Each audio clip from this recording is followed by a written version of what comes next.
Yo sí me puedo quitar la mascarilla, ¿verdad?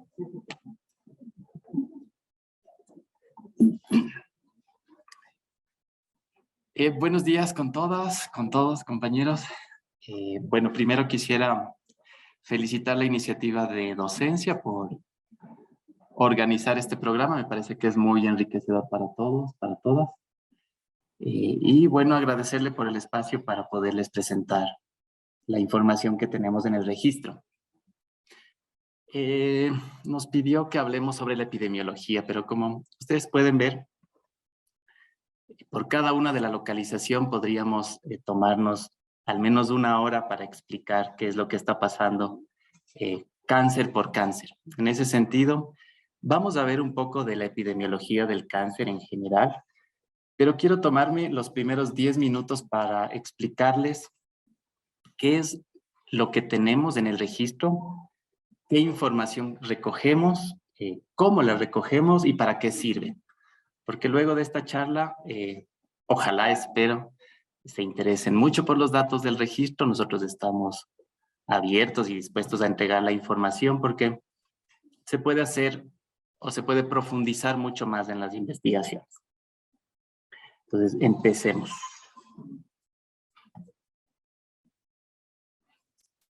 Bueno, al final de la charla, esperamos que podamos caracterizar algunos elementos de la vigilancia epidemiológica del cáncer. Les voy a mostrar un poco de lo que hacemos en el registro, entonces espero que podamos al final reconocer los conceptos generales de un registro de cáncer y su metodología. También vamos a conocer obviamente la epidemiología, cómo se distribuye el cáncer en la ciudad y en el país. Y finalmente, identificar la utilidad o los usos que se le da a la información en el país.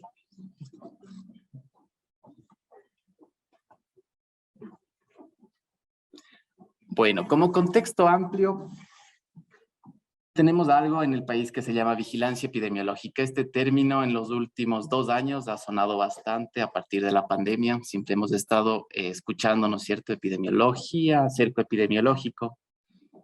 Y constantemente escuchamos, incluso la semana pasada, que hay 3,000 casos nuevos o 2,000 casos nuevos, y eso nos genera cierta preocupación porque sabemos que entre más casos hay más riesgo, ¿no es cierto? Entre más casos tenemos, por ejemplo, de COVID, sabemos que, como decía Raúl, hay que fortalecer las medidas de bioseguridad. Conocer cuántos casos se dan, saber cómo está la situación de las enfermedades tanto infecciosas como crónicas, es indispensable para tomar medidas. Solo conociendo cuántos casos hay, nosotros podríamos decirle a la población qué hacer, ¿no? Como lo hacemos ahora, utilizar mascarilla, por ejemplo. Lo mismo sucede en el cáncer. El cáncer es un desafío para la salud pública, no solo del Ecuador, sino del mundo. Está dentro de las primeras causas de muerte y de morbilidad. Por lo tanto, la Organización Mundial desde el 2017 solicita a los países contar con un plan nacional de control del cáncer. Este plan se convierte en una hoja de ruta para saber qué hacer ante los diferentes tipos de cáncer. ¿Cómo construir ese plan? A partir de la vigilancia. Dentro de la vigilancia como proceso sistemático de recolección de datos, análisis e interpretación, y luego la difusión para la planificación de políticas públicas, es indispensable. Y dentro de esta vigilancia aparece un actor importantísimo,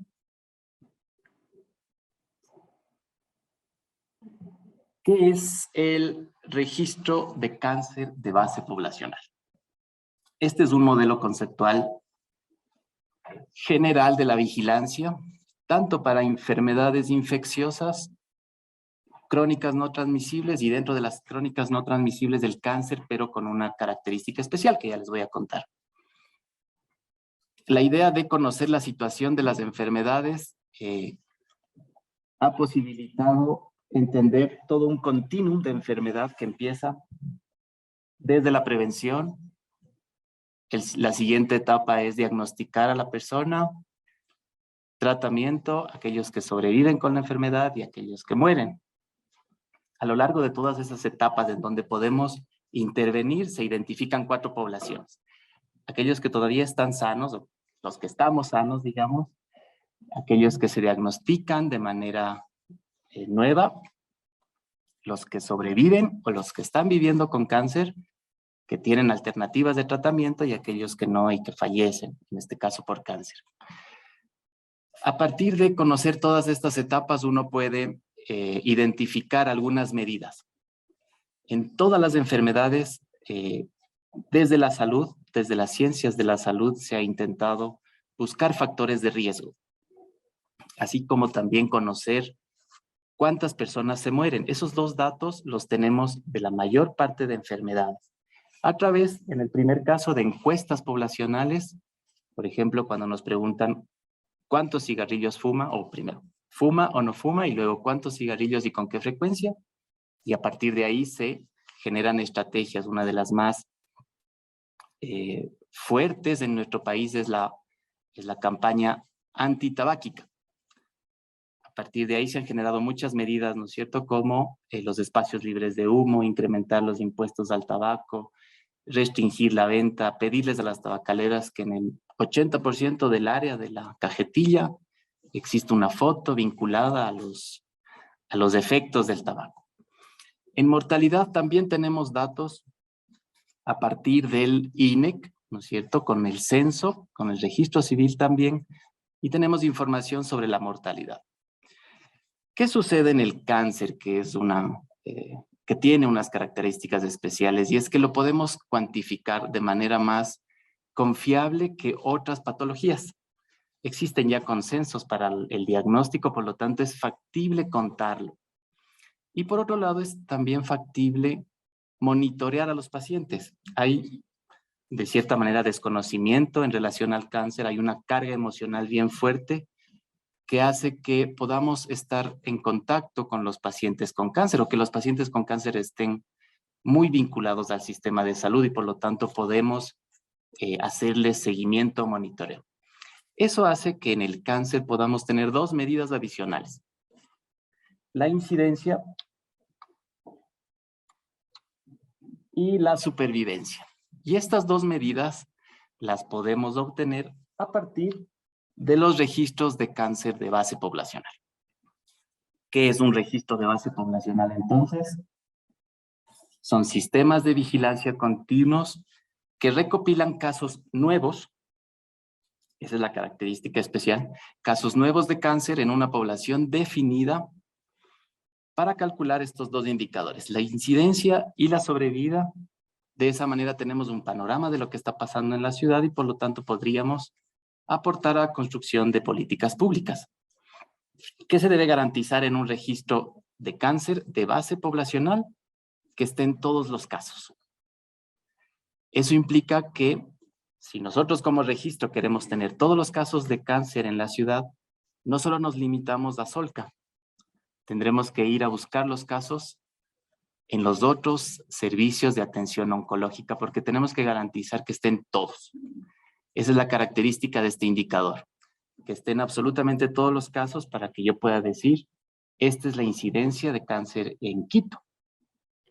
Y que los datos sean validados, sean contrastados.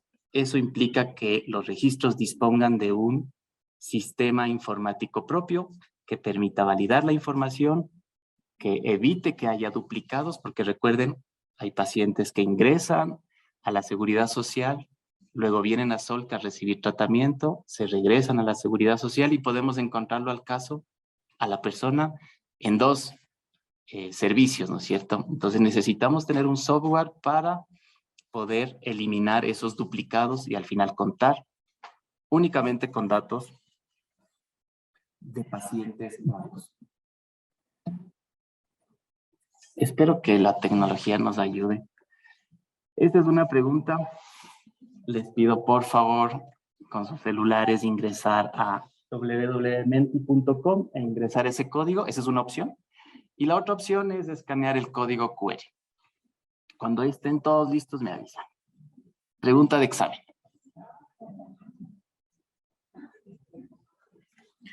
Actualmente, ¿cuántos registros de cáncer de base poblacional existen en el Ecuador?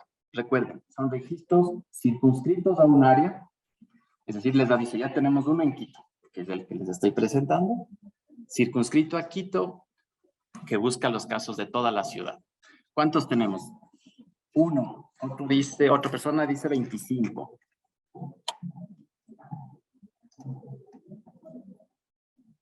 Sí, puede ser con palabra o con letra. 24 registros. No, 2. ¿Muchos? ¿Cuántos deberíamos tener? 1. Deberíamos, o bueno, pero ¿cuántos hay? ¿Cuántos se les ocurren? ¿Han escuchado? Registros de cáncer de base poblacional. ¿Alguien levantó la mano? No, si hay más. Les doy una pista, tiene que ver con los núcleos de Solca.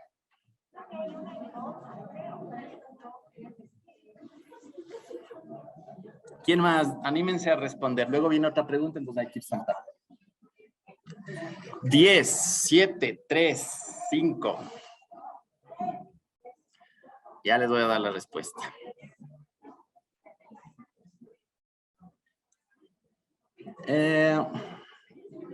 No le puedo poner en modo presentación, ¿no? Está en animación.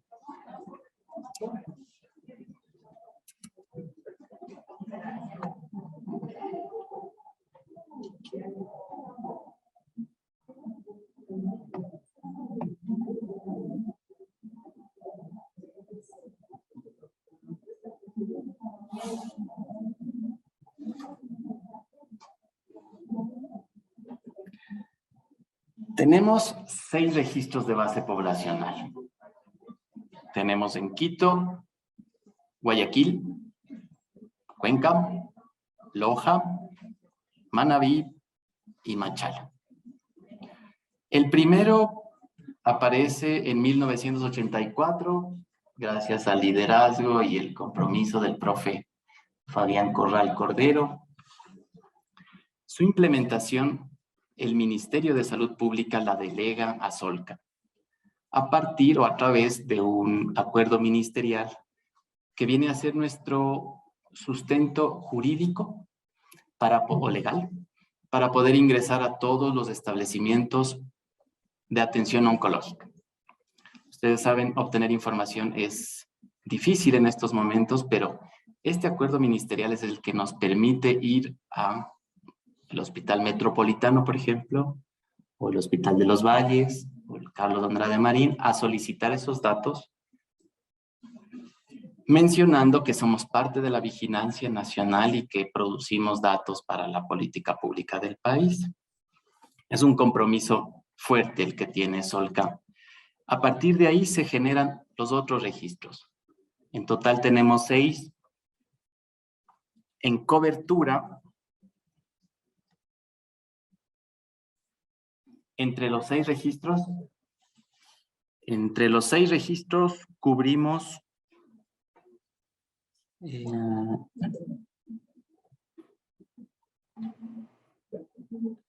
entre los 6 registros se cubre el 46% de la población ecuatoriana. Guayaquil, cerca de 3 millones, Quito, cerca de 2 millones.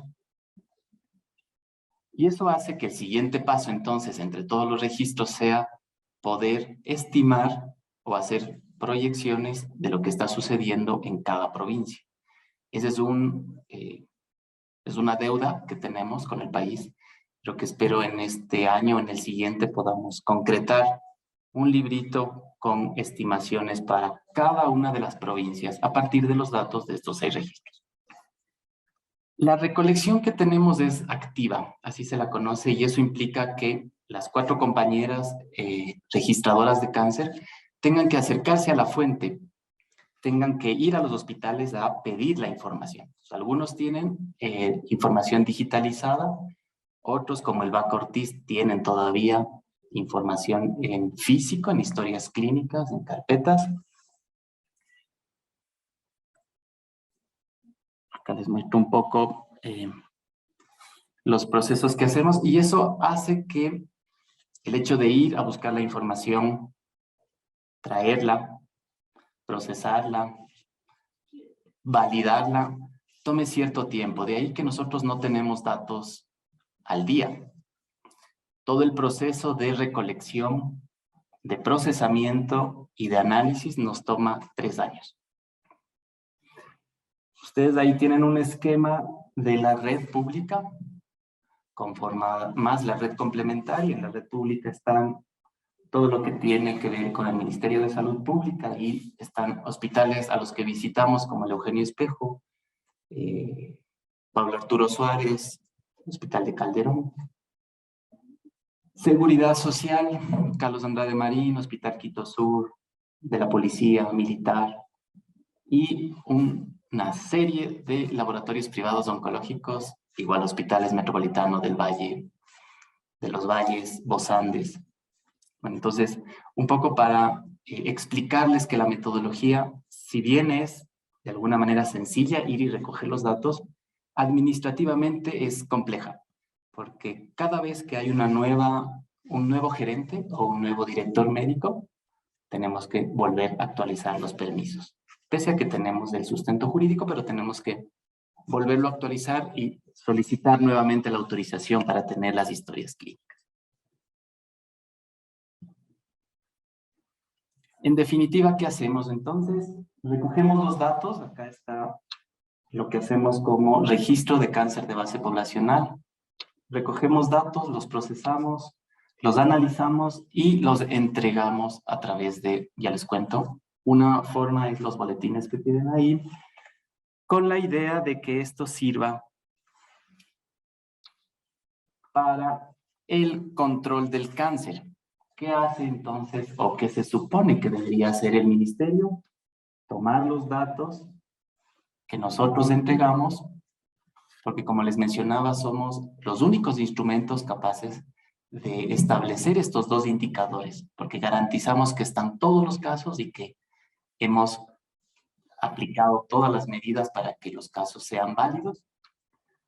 Se espera que planifique, implemente acciones y luego evalúe si esas acciones están teniendo efecto a partir de estos nuevos análisis o análisis actualizados.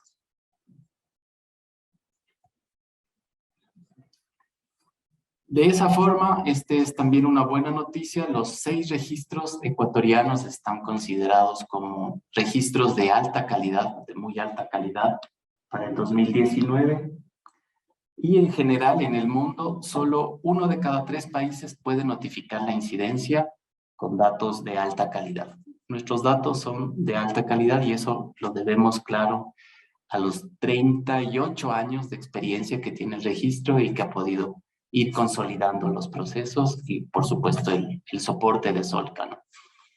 Por cierto, en julio cumplimos 38 años como registro de Quito. Bueno, ese era lo que les quería contar de lo que hacemos. Tenemos la información de incidencia y sobrevida de todos los tipos de cáncer. Ahora les voy a mostrar de manera general cómo está el cáncer en la ciudad y el país. Solo para consolidar este punto, somos un registro de cáncer de base poblacional. Tenemos datos desde el 85 hasta el 2018.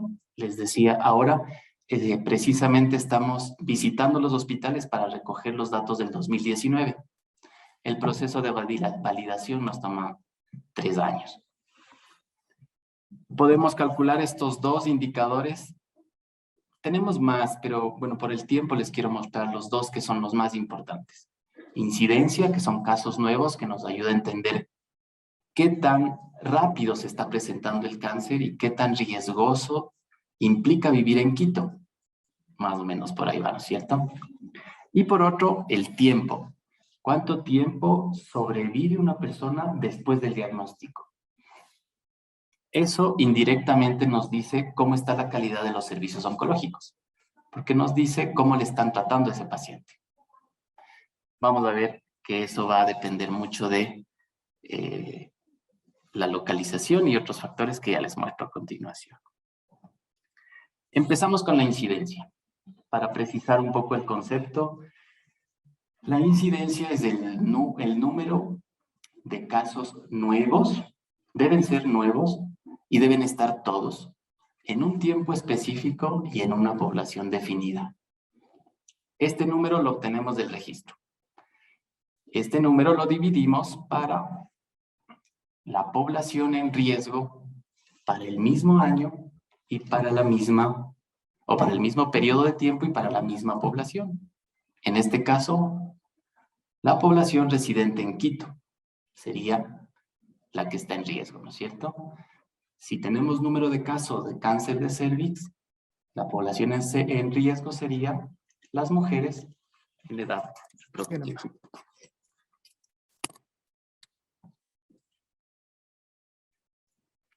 Siguiente pregunta de examen.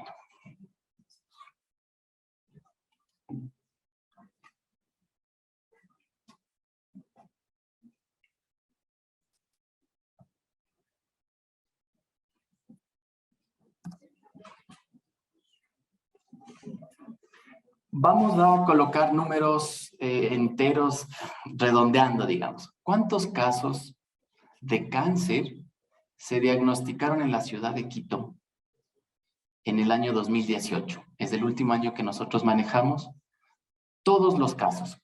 1,000, 5,000, 10,000, 15,000. ¿Cuántos más o menos estiman que se diagnosticaron en no solo Solca, sino en todos los centros de atención oncológica de la ciudad? 10,000, bastante cerca. 25,000.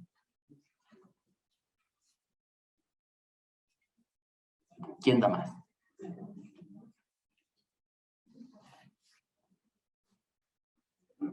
Sí, por ahí está el valor. 10,000 es el que ganó. 12,000. Muchas gracias por participar. Acá les tengo la respuesta. En el año 85, cuando empezó el registro, hubo 2,911 casos. Ha venido creciendo en promedio 500 casos anuales. De manera que en el 2018 tuvimos 11,000 casos. 11,000, para ser exactos, 144 casos, tanto de personas residentes en Quito como personas que vienen de otros cantones de la provincia y de otras provincias. El trabajo, por supuesto, que se ha quintuplicado, pero también la tecnología nos ha ayudado, porque al principio era todo en físico, pero ahora buena cantidad de instituciones nos entregan la información digital. Incluso, por ejemplo, con el IES tenemos un convenio, ellos nos permiten ingresar al sistema AS400 y eso ya, ¿no es cierto?, nos facilita la metodología. Como ustedes pueden ver, se estima que cada año haya 500 casos más. Entonces, para el año 2019 habrá 12,000, 12,500, para el siguiente año 13,000. La proyección, obviamente, como en todo el mundo, es al incremento. Les decía que son 11,000 que vienen de Quito o que residen en Quito y otros que vienen de otros cantones y provincias. Solo el 48% son residentes en Quito. El resto, el 50%, vienen de otras provincias. Imbabura, Tungurahua, Cotopaxi, Santo Domingo. Les traía estos datos porque son interesantes para pensar lo congestionado que podrían estar nuestros servicios. Pensar también en la movilidad de los pacientes. ¿Qué pasa cuando vienen a una atención? ¿Dónde se quedan? ¿Se quedan donde familiares, hoteles, hay albergues?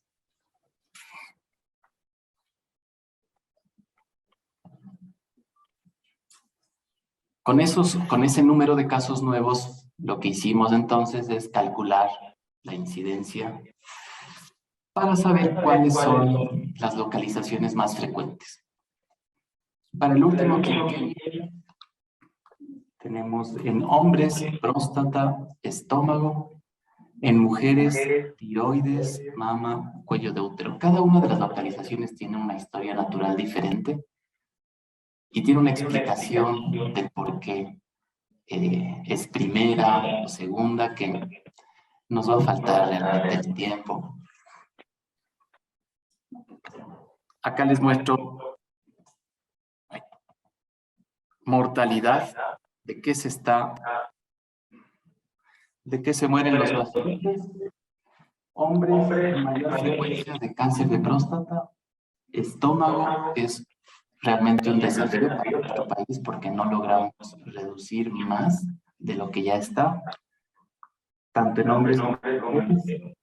Mama y cuello de útero. Este es el comportamiento en Quito.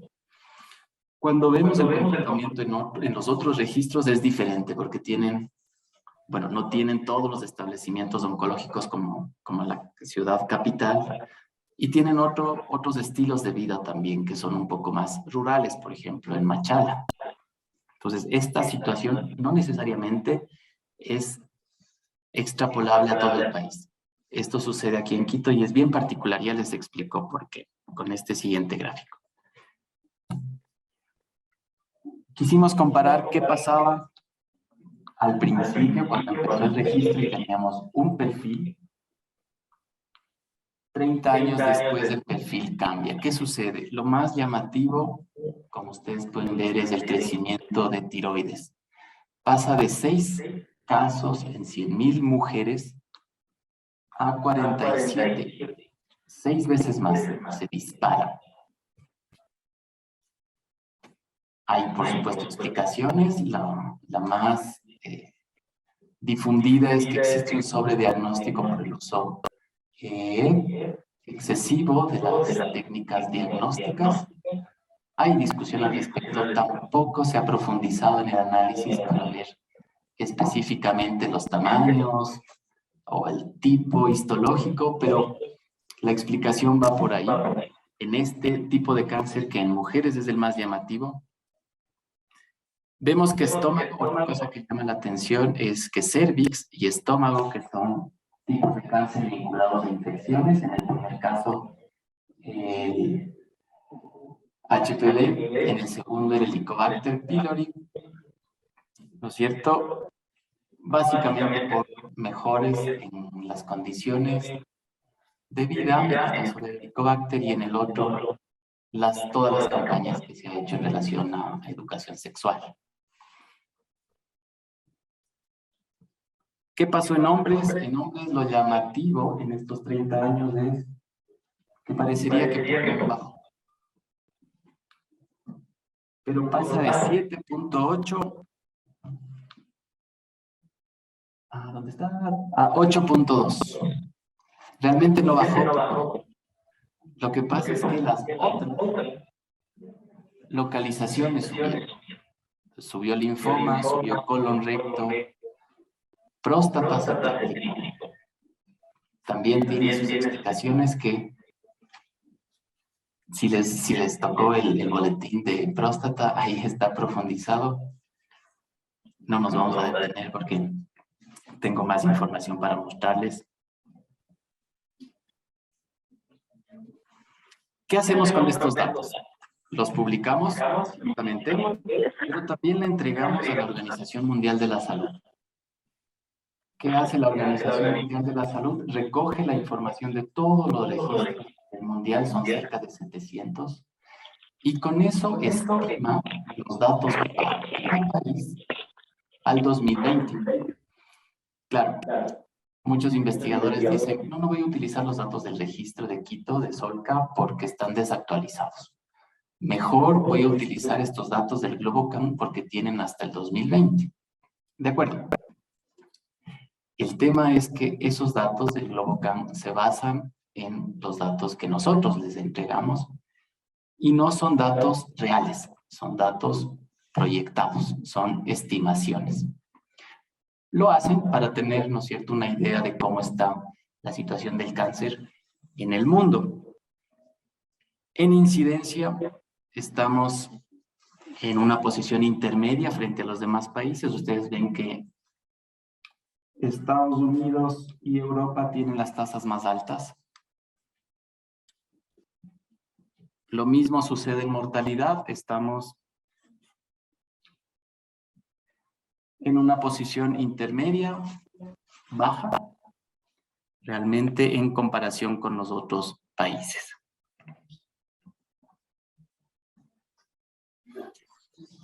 Hasta ahí los datos de incidencia, lo que nos permiten explicar.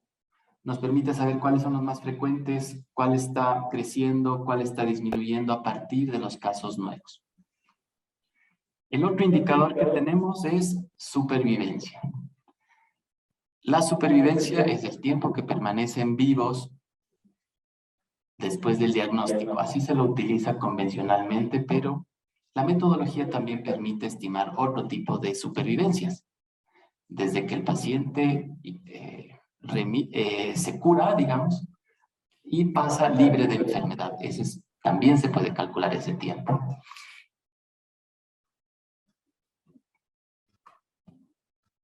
¿Cómo se calcula? Nosotros recogemos la fecha de diagnóstico de los pacientes. A través de un convenio que tenemos con el registro civil, podemos monitorear y saber qué paciente sigue vivo o qué paciente falleció.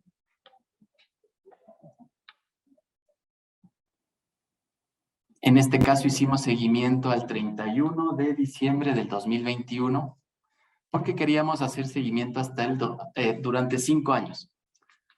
Ustedes dirán, ese dato está desactualizado hasta el 2016. No es tan así. Lo que pasa es que necesitamos que los pacientes de 2016, diagnosticados en el 2016, los podamos seguir durante 5 años.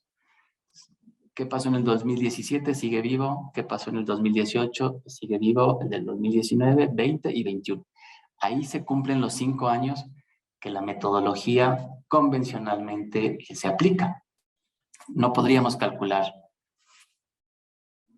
hasta el 2018 o 19 porque nos faltarían años para seguir. Este es el gráfico famoso de supervivencia de Kaplan y Meyer. En la parte vertical ustedes tienen el porcentaje de pacientes que sobreviven y en la parte horizontal tienen el tiempo. Empezamos con el 100% de pacientes, todos diagnosticados al inicio, todos vivos. Y vemos que conforme pasa el tiempo, los pacientes van muriendo.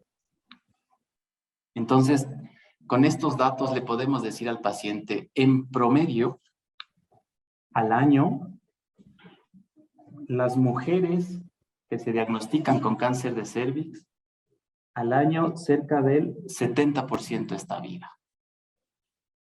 O a los 5 años, la mitad de las pacientes que les diagnostican con cáncer de ovario están vivas. Para eso sirve este gráfico. Es bastante útil porque es una de las preguntas de cajón de los pacientes, ¿no es cierto? Cuando llega el diagnóstico, ¿cuánto voy a vivir?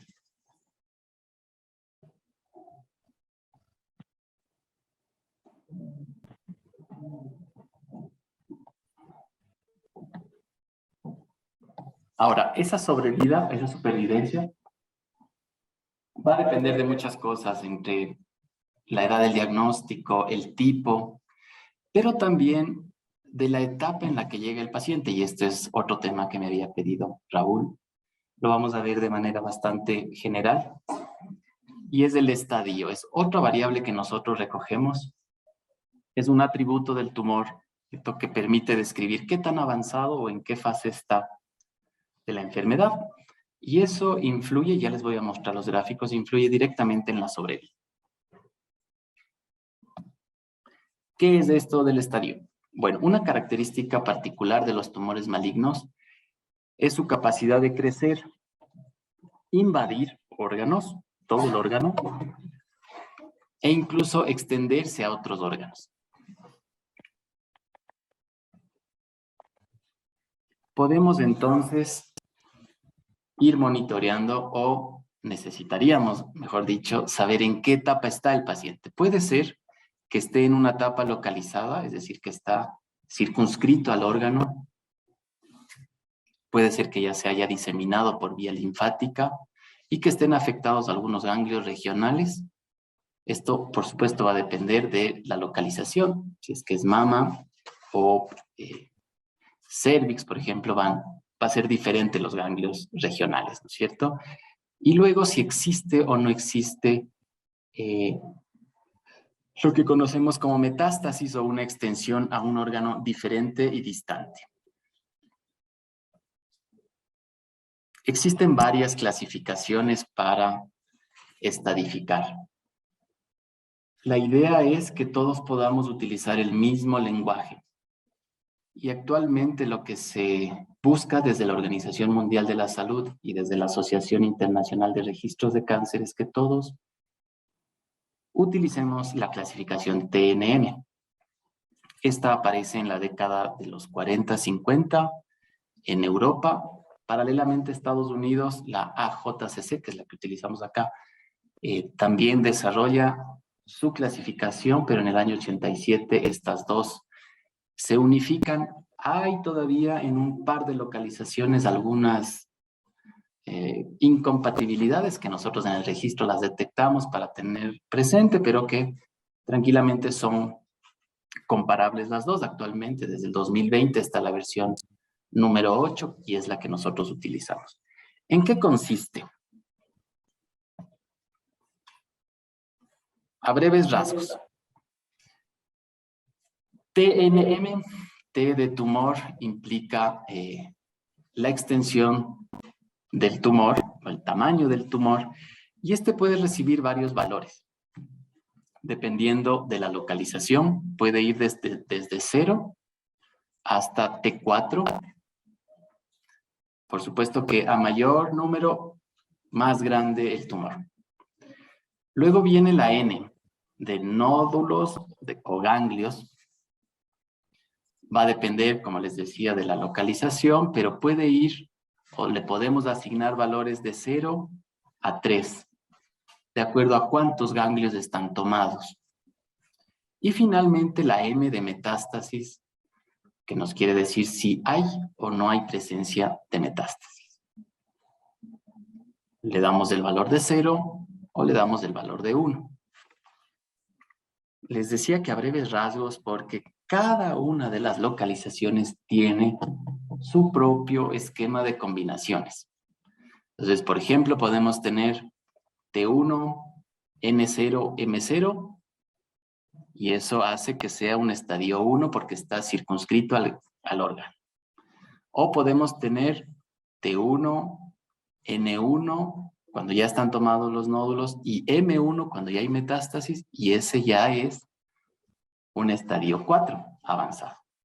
En términos generales, los más bajos son más precoces, entre más alto son más avanzados, y como les decía, entre más avanzada el estadio, peor pronóstico, porque las opciones de tratamiento son reducidas. Acá está un ejemplo del cáncer de colon, pero así existe también la tablita para el cáncer de cervix, pulmón, tiroides, cervix, próstata, estómago.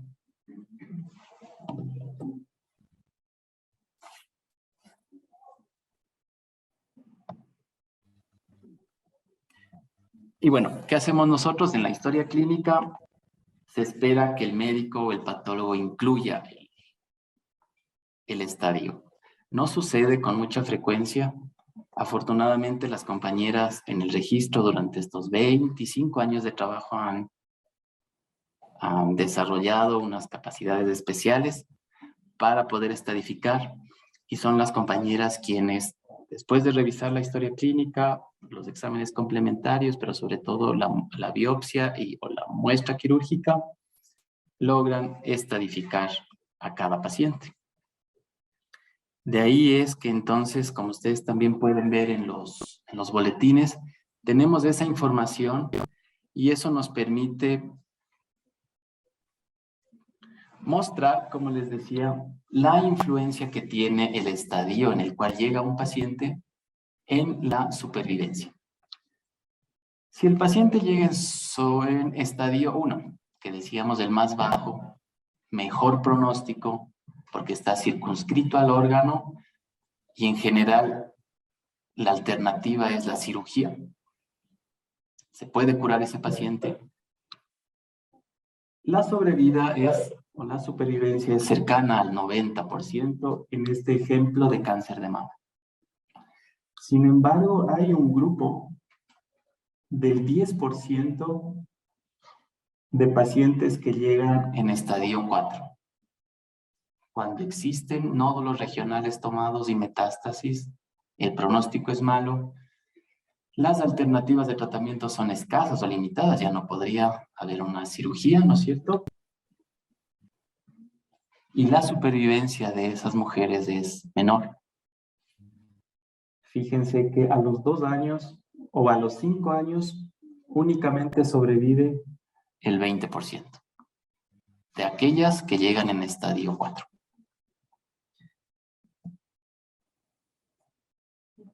Lo mismo encuentro en el grupo y esto es muy preocupante. Cuando hicimos el último boletín, nos dimos cuenta que en la década pasada, entre estadio 3 y estadio 4 sumaban 39%, que era alto. En este último suman 46%, es decir, las pacientes están llegando cada vez más en etapas más avanzadas. Y eso sucede también aquí en Solca. Se está preparando un documento en el registro hospitalario que ya les debemos de pasar, pero lo llamativo es de eso, que las pacientes llegan en etapas más avanzadas y básicamente creemos que es porque no hay un programa organizado de tamizaje que esté pendiente de las mujeres, insistiendo, invitando a que se hagan Papá Nicolau. ¿Cómo es la diferencia de las mujeres que llegan en estadio 1 con estadio 4? Hay una diferencia muy grande, ¿no es cierto? Las pacientes que llegan en estadio tardío, la supervivencia al año sobrevive el 50%, ¿no? Mientras que es más del 80% para las pacientes que llegan en estadio 1, incluso a los 5 años.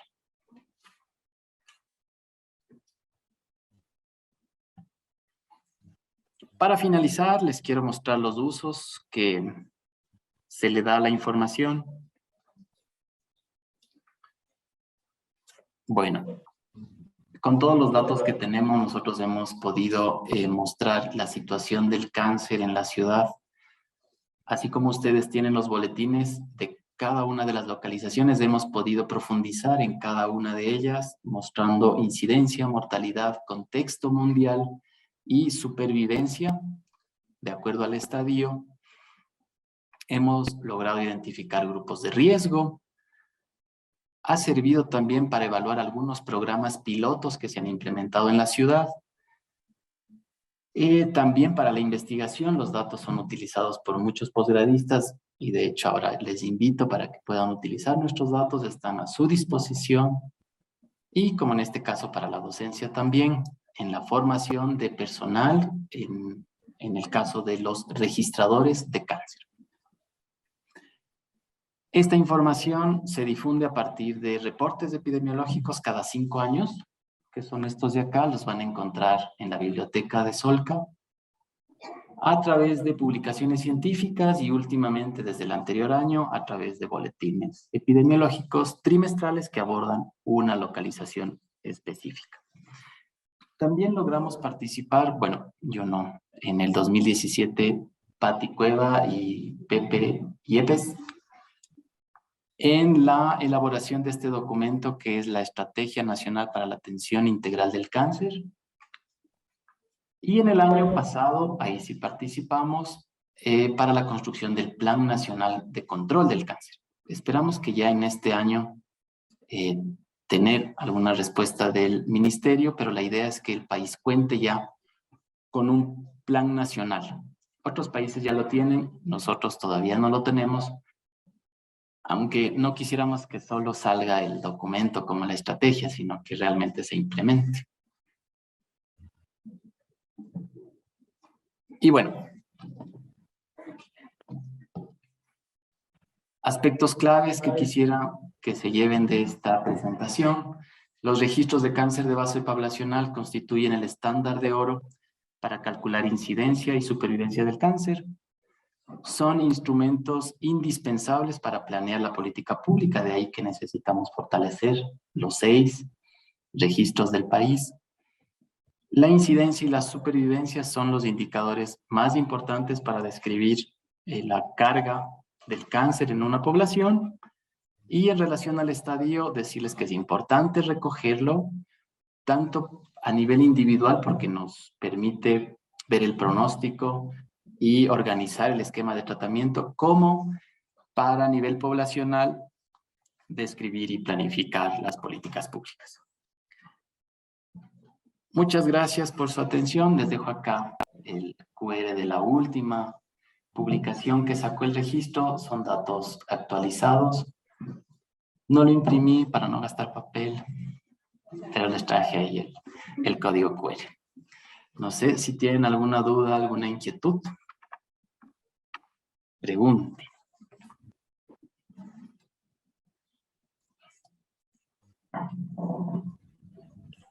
Licenciada Nora. Buenos días.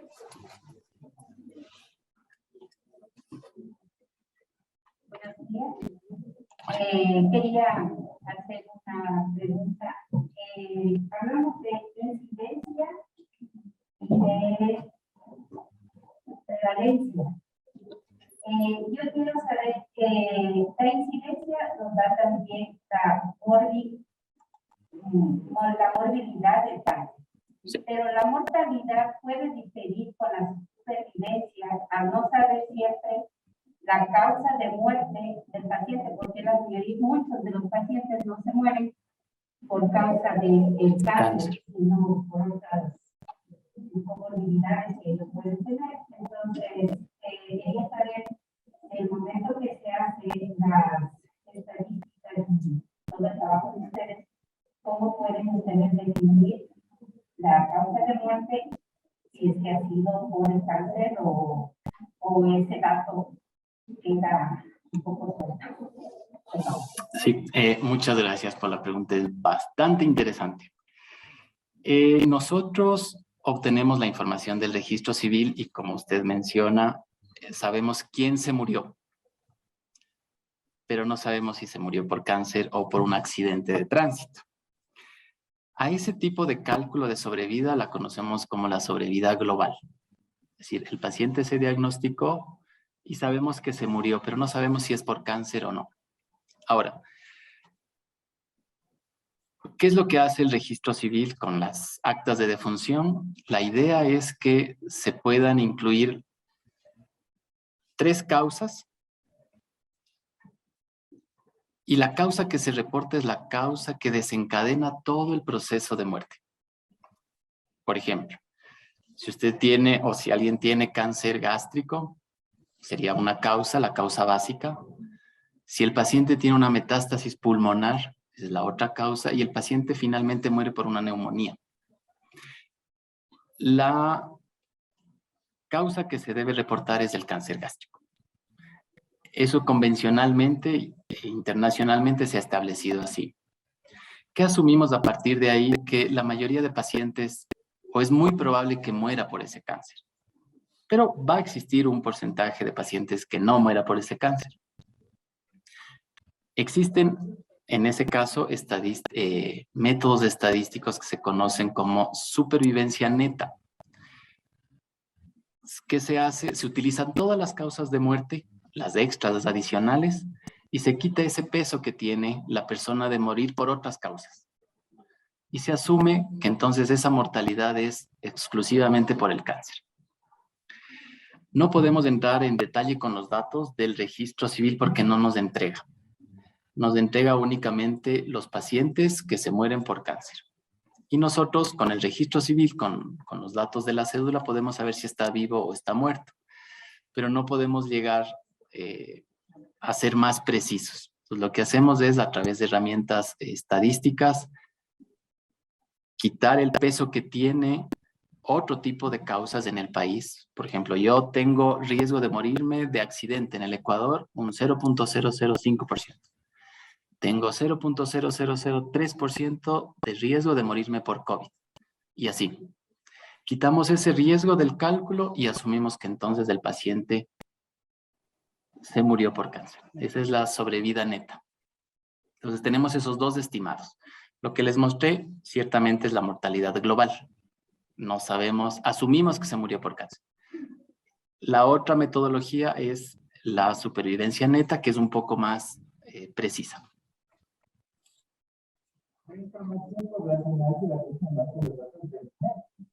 La población, sí, con las proyecciones del INE, que estamos pendientes de que se haga el nuevo censo, porque venimos del 2010. Perdón. La información es del 2011, la última población. Lo único que nosotros tenemos en el INDEX son estimados. Exacto, proyecciones para cada año. Esas son las que, lo disponible y los datos oficiales del país.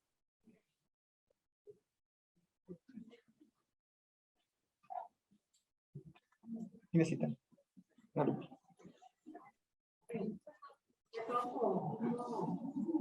pude registrar, pero me parece muy importante como ecuatoriano. Con lo que respecta a los 6 registros que hay aquí en el Ecuador, usted mencionaba un porcentaje de 40 y algo de los datos verídicos, algo de esa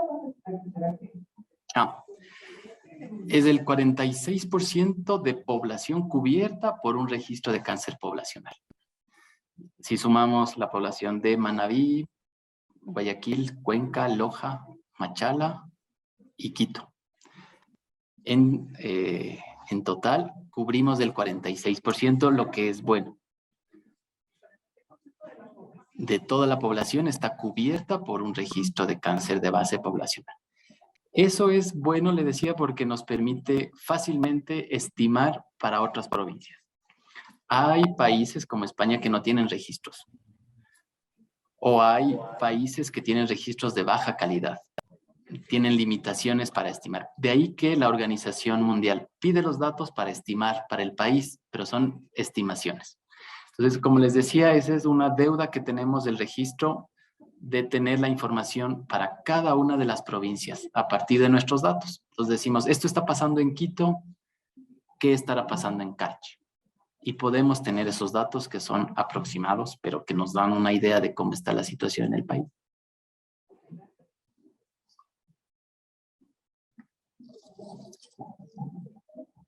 Bueno, agradecemos a Wilmer por la presentación.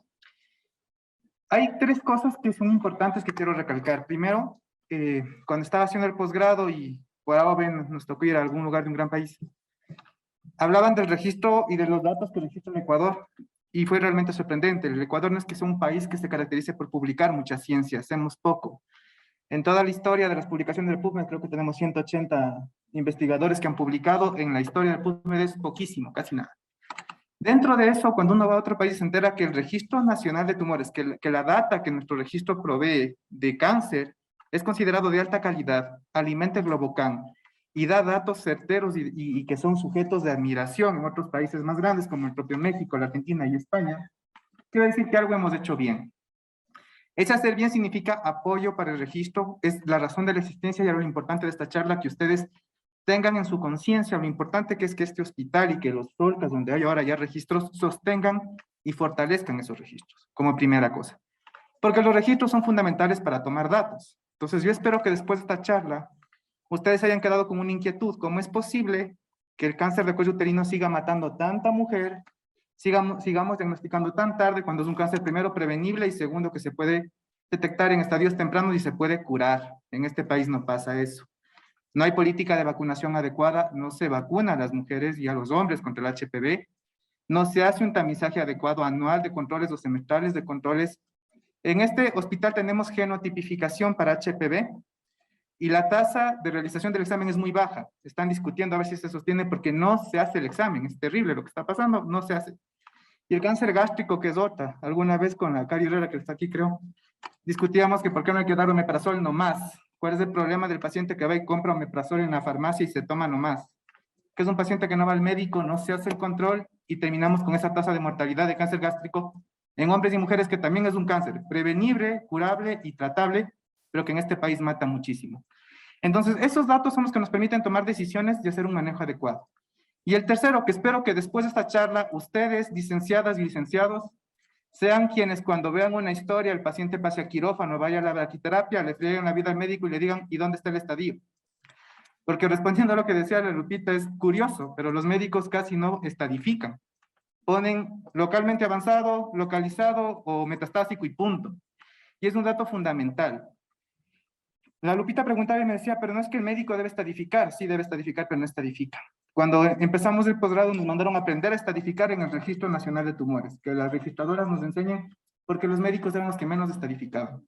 Entonces el estadio es fundamental para determinar pronósticos sobre vida, supervivencia, así que espero que ahora sean ustedes la voz, que les susurren al oído, así después yo mismo me esté dando contra la pared, pero que le molestan al médico y le digan, en esta parte falta estadio, en esta historia falta estadio, en lo que sea que se les mande, necesito el estadio. Nos van a ayudar muchísimo a seguir mejorando. Eso nada más, muchas gracias por su presencia, nos vemos la próxima semana y qué gusto que estén aquí.